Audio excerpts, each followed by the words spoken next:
5 things. I call these the 5 to thrive. And let's jot them down. It's a little symbol. We'll make it really simple for you. It starts with a triangle. And in that triangle, in the center of that triangle, I want you to write the word state. Because what controls your whole life is the mental, emotional state you're in. If you're in a pissed off state, it doesn't matter what's going on, you're not going to maximize your ability. If you're in a playful state, you're going to act very differently. So what is the state? What are the emotions I want to feel? And whether you feel them or not is controlled by 3 things to start with. The first thing at the base of that little triangle, physiology. It just means the way you use your physical body. You want to embody the kind of energy, the kind of movement, the kind of gestures, the kind of intensity that would guarantee you to follow through. So you've got to bring a physiology, not just the thinking, to the table, right? And again, we teach this in great depth. But think of it this way. You have a different way of using your body if you're depressed than if you're excited. When you use your body a certain way, you're going to feel a certain way. I look at the way you use your body, and you can see while you're down. How many discovered that when you're in a high energy state, your body tends to lift up, and when you're in any kind of a painful state, you tend to drop down and tighten in some way? So you can just change your body and instantly change your biochemistry. If you stand like this for 2 minutes with your hands on your, on your hips like this, shoulders back, remember, breathing fully, within 2 minutes, you'll see that massive increase, 20% increase in the testosterone level released in your bloodstream. Your stress hormone goes down by 25, and your risk tolerance goes up 33%, means you're more than willing to take a risk. So part of what controls your state is your physiology. The other thing that controls it, the second thing, is what you focus on. Whatever you focus on, you will feel. If you focus on the worst scenario, the world's coming to an end, you will feel like the world's coming in. If you picture it, if you imagine it, if you think about it, if you're supposed to meet somebody for dinner and they don't show up and you go, oh my God, what if they were in a car accident? You'll suffer like they were in a car accident. You'll feel it. Your experience is controlled by your physiology and your focus. In other words, what you feel can be changed that fast if you make a radical change in your body or a radical change in your focus. Focus equals feeling. Let's go back to physiology just for a moment.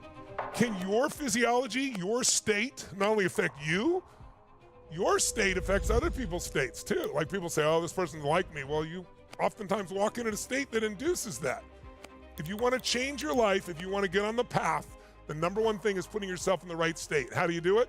Quick change in your physiology, radical change. Somebody comes to walk on the fire, they're scared to death. I can't. I go, well, if I said, I can't, I couldn't do it there. Stand tall, put your shoulders back, scream yes, go. And they go. 2 seconds ago it was impossible, now they do it. So your physiology and your focus are like gears that can get you on the path and accelerate the tempo that you make change with. The third one is the pattern of your language. Words equal meaning, and meaning equals emotion.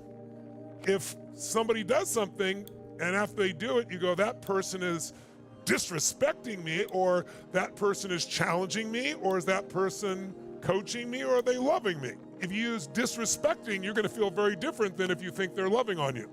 And we all have certain words that we use regularly that put us in a lousy state. Whenever we're uncomfortable, we use a word and sometimes make it worse.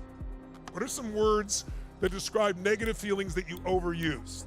Pissed off, angry, sad, worried. And what are some new words you might replace them with that might make you laugh or smile or soften it a lot? Certain words will change your life. Here's what else will change your state. Just by changing your focus. How can you change your focus? Ask a better question. Ask and you shall succeed. If you say, how come I can never lose weight? Well, if you ask a lousy question, you're getting a lousy answer. Your brain's gonna go, because you're a pig. Right? But if you say, how could I lose weight and enjoy the process, and you keep asking that, you might go, wow, I used to play racquetball when I was a kid, and I wasn't even trying to lose weight. I enjoyed myself, and I was like, maybe I should play racquetball. And you come up with a better answer. Better questions create better answers. If you really wanted to, how many of you could think of something right now that you could be proud of in your life? Something you pushed yourself to do, or something you did with your kids, or something you've done that you're proud of, or could be if you focused on it. So whatever you focus, you're gonna feel, so you gotta train yourself to focus in new ways. Again, this is why we do all the things we do, is to get this to be a habit. Focus and physiology, those two together. And then it's the words you use. The words are shaping you. And then what goes around this that makes the dashboard are the 2 other things, because I call this the 5 to thrive. Physiology first, focus second, language third, and then we put a little circle around it, and on the top we write create a compelling future. It's the reason to use your skills. But then if something happens really rough in your life, sometimes you lose why to do this. So you need a compelling future. Like I said, anybody can deal with the difficult today if they have a compelling tomorrow to deal with. So you gotta have why, the big why, what you're after. And then at the bottom, the fifth element of this process is you need an identity that shapes your choices. Who do you need to be to go to the next level? And who are you really at the level of your soul?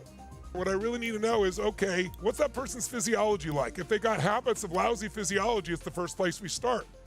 Exercise will take you out of depression immediately if you do it. It'll change your biochemistry, it'll change your blood sugar. If you got diabetes, the first thing you need is a little exercise that'll start to change your blood sugar. Physiology is first, and then what do we need to focus on? And then what's the language? Do I got a compelling future, and have I strengthened my identity? You can change those 5 in seconds, and they'll start you or move you to the next level of your path. But if you tell a lie big enough, loud enough, long enough, over and over again, you believe it. And once you believe it, it's self-fulfilling. So how do we change it? Well, the way I did with me, remember I told you about my run, is I did these incantations. I spoke words out loud with total focus, with a strong physiology, speaking out loud over and over again. More and more healthy. Every day and every day I'm getting happier and happier. And each time it created variety in my body. But I would do that for hours and days and weeks until it just became me. And I still do. Before I go on stage, every time I do this thing with my body, on stage, even this little environment right here, simple, I'm sitting and so forth, I still want to give you my best. And so I do this little incantation. I now command my subconscious mind to direct me in helping as many people as possible today by giving me the strength, the emotion, the persuasion, the humor, the brevity, whatever it takes to show these people and get these people to change their life now. I have done that since I was 17 years old. I used to do it for 2 hours in the car driving at the top of my lungs, going to meet somebody I was going to influence so I could get them to change their life. People who drive in their cars beside me, I look like a serial killer screaming at the top of my lungs in my Volkswagen. But remember what I said? Successful people do what the failures won't. Failures all learn this and go, I understand it, I tried it. Successful people say, I'm gonna do this 500 times a day, like Steph Curry. And then you go, aren't they a genius? Aren't they lucky? No, they did the work. That's why in the path, you've got to do what's hard and slay your dragons. Repetition that does that. But the more emotion, less repetition. If you have enough emotional intensity, you can wire yourself faster. And again, that's why we create these kinds of environments to make things like this happen.